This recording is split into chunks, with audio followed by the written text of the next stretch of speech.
আমেরিকার সামরিক অহংকারের মুখে এবার শতাব্দীর সবচেয়ে ভয়ঙ্কর শর্ত চাপিয়ে দিয়ে রীতিমতো অবাক করেছে তাদেরই সবচেয়ে কাছের মিত্র সৌদি আরব।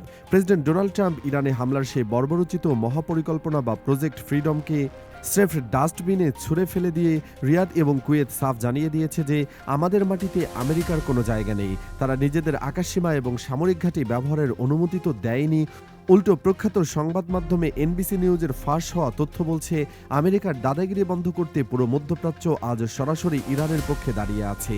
সিরিয়া, ইরাক এবং আমিরাত থেকে আগে বিতরিত হয়ে ঘাট ধাক্কা খাওয়া আমেরিকা আজ এতটাই নিঃস্ব অবস্থায় যে ইসরায়েল আর মুনাফিক জর্ডান ছাড়া পুরো মধ্যপ্রাচ্যে তাদের পা রাখার মতো আর 1 ইঞ্চিও মাটি অবশিষ্ট নেই।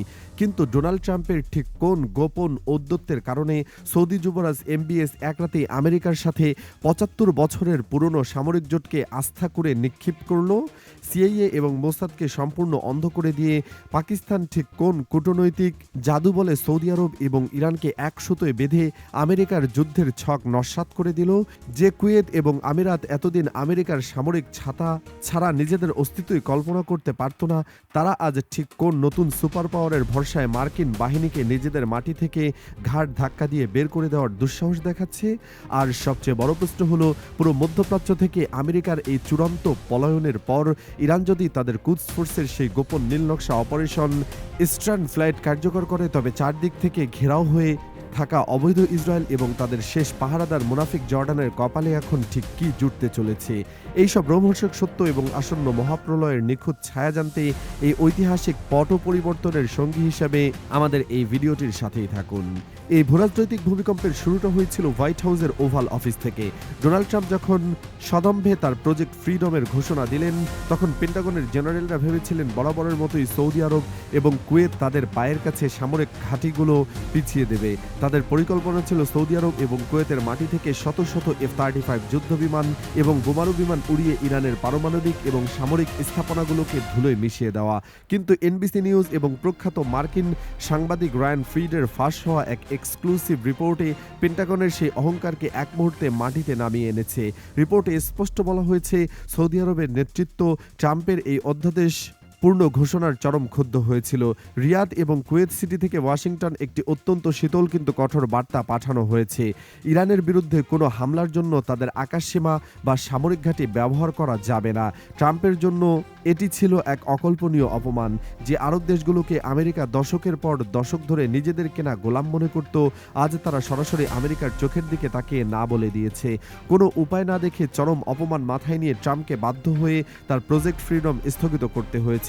আমেরিকার বিশ্ব মোড়লগিরির ইতিহাসে এটি এক নজিরবিহীন থুতু নিক্ষেপ, যা পেন্টাগনের বাঘা বাঘা জেনারেলদের রাতের ঘুম হারাম করে দিয়েছে। এর পেছনের আসল কারিগর হলো পাকিস্তান, যে সিআইএ এবং মৌসাদের শত শত গুপ্তচরকে সম্পূর্ণ অন্ধ করে দিয়ে এই পুরো দৃশ্যপটের আড়ালে এক জাদুকরী ভূমিকা পালন করেছে। এনবিসি নিউজের সূত্রেও নিশ্চিত হওয়া গেছে যে রিয়াদ আমেরিকার এই সামরিক উত্তেজনার তীব্র বিরোধিতা করেছে, মূলত পাকিস্তানের কূটনৈতিক মধ্যস্থতার উপরে সমর্থন জানিয়েছে। পাকিস্তানের সামরিক এবং কূটনৈতিক নীতি নির্ধারকরা অত্যন্ত বুদ্ধিমত্তার সাথে সৌদি আরব এবং ইরানকে এক টেবিলে বসাতে সক্ষম হয়েছে। আমেরিকা সবসময় চেয়েছিল শিয়া এবং সুন্নিদের মধ্যে এই কৃত্রিম বিভেদ জিইয়ে রেখে মধ্যপ্রাচ্যে নিজেদের ডিভাইড অ্যান্ড রুল বা ভাগ করো বা শাসন করো নীতি চালিয়ে যেতে, কিন্তু পাকিস্তান সেই বিভেদের প্রাচীর ভেঙে দিয়ে এক অভাবনীয় ঐক্যের সূচনা করেছে। আজ সৌদি আরব বুঝতে পেরেছে তাদের আসল শত্রু ইরান নয়, বরং আমেরিকা এবং ইসরায়েল, যারা যুগে যুগে আরব সম্পদ লুটে নিয়েছে। আর এই ঐক্যের ফলে আমেরিকার পাতা ফাঁদ আজ তাদের নিজেদের গলাতে ফাঁস হয়ে বসেছে। এর একটি ডোমিনো ইফেক্ট বা চেইন রিয়াকশন আমরা পুরো মধ্যপ্রাচ্য জুড়ে দেখতে পাচ্ছি। যে কুয়েত এবং সংযুক্ত আরব আমিরাত একদিন আমেরিকার সামরিক ছাতা ছাড়া নিজেদের অস্তিত্বই কল্পনা করতে পারত না, আজ তারা ঠিক কোন কোন নতুন সুপার পাওয়ারের ভরসায় মার্কিন বাহিনীকে নিজেদের মাটি থেকে ঘাট ধাক্কা দিয়ে বের করে দেওয়ার দুঃসাহস দেখাচ্ছে। আমিরাত আগেই মার্কিন সেনাদের বের করে দেওয়ার ঘোষণা দিয়েছে। ইরাকের পার্লামেন্ট বারবার রেজলিউশন পাশ করে মার্কিন বাহিনীকে তাড়িয়ে দিচ্ছে। আর সিরিয়ায় তো তাদের অস্তিত্ব বলতে মুছে গেছে। কিন্তু আরবদের এই দুঃসাহসের পেছনে কি শুধুই নিজেদের শক্তি? না, ভূরাজনৈতিক বিশ্লেষকরা বলছেন মধ্যপ্রাচ্য এখন আর আমেরিকার একমাত্র সুপার পাওয়ারের খেলার মাঠ নয়। চীন এবং রাশিয়ার মতো অতি শক্তিগুলো এখন আরবদের ছায়া হয়ে দাঁড়িয়েছে। যখন আরবরা জানে যে আমেরিকার নিষেধাজ্ঞার বিপরীতে চীনের $ট্রিলিয়ন বিনিয়োগ এবং রাশিয়ার সামরিক প্রযুক্তি তাদের পাশেই আছে, তখন তারা আর ওয়াশিংটনের রক্তচক্ষুকে পরোয়া করে না। ফলে আমেরিকা আজ মধ্যপ্রাচ্যে আক্ষরিক অর্থে গৃহহীন বা হোমলেস হয়ে পড়েছে। আর ঠিক এই সুযোগটির জন্যই দশকের পর দশক ধরে অপেক্ষা করছিল তেহরান। আমেরিকা যখন মধ্যপ্রাচ্য থেকে তাদের শেষ পাতা রিফ ঘটাচ্ছে, ঠিক তখনই তাদের রেভলিউশনারি গার্ড কর্পস বা আইআরজিসির এলিট শাখা কুদস ফোর্স তাদের ইতিহাসের এবং চূড়ান্ত মাস্টার প্ল্যানটি টেবিলের উপর উন্মুক্ত করেছে। পশ্চিমা গোয়েন্দা মহলে ফিসফিস করে উচ্চারিত হওয়া এই গোপন নীলনকশার নাম অপারেশন ইস্টার্ন ফ্লেড বা পূর্বের জলোচ্ছ্বাস। কি এই অপারেশন ইস্টার্ন ফ্লেড? কেন এর নাম শুনলে আজ তেল আবিবের ভূগর্ভস্থ বাংকার থেকে শুরু করে জর্ডানের রাজপ্রাসাদ পর্যন্ত থর থর করে কাঁপতে শুরু করছে?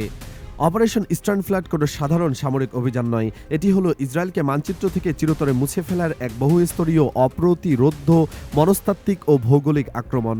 এই পরিকল্পনার মূল লক্ষ্য হলো আমেরিকার অনুপস্থিতিতে সরাসরি পূর্ব দিক থেকে ইসরায়েলের হৃৎপিণ্ডে আঘাত হানা। কুদস ফোর্সের অপারেশন ইস্টার্ন ফ্লাডের প্রথম ধাপ হলো সিরিয়া এবং ইরাকের ভূখণ্ডকে নিরবিচ্ছিন্ন সামরিক হাইওয়ে হিসেবে ব্যবহার করা।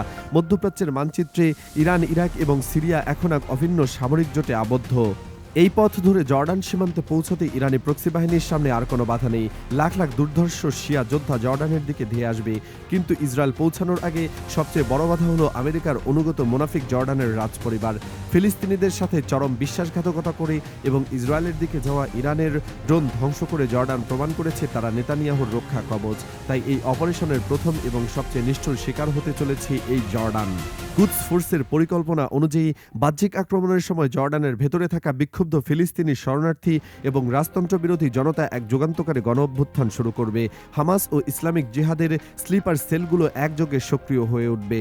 বাহ্যিক আক্রমণ এবং অভ্যন্তরীণ বিদ্রোহের চাপে জর্ডানের বর্তমান সরকারের পতন ঘটবে। যে জর্ডান এতদিন ইসরায়েলের জন্য ঢাল হিসেবে কাজ করত, চোখের পলকে সেটি পরিণত হবে ইসরায়েলের ধ্বংসের লঞ্চিং প্যাডে। জর্ডানের পতনের পর অপারেশন ইস্টার্ন ফ্লাড বা চূড়ান্ত রূপ নেবে।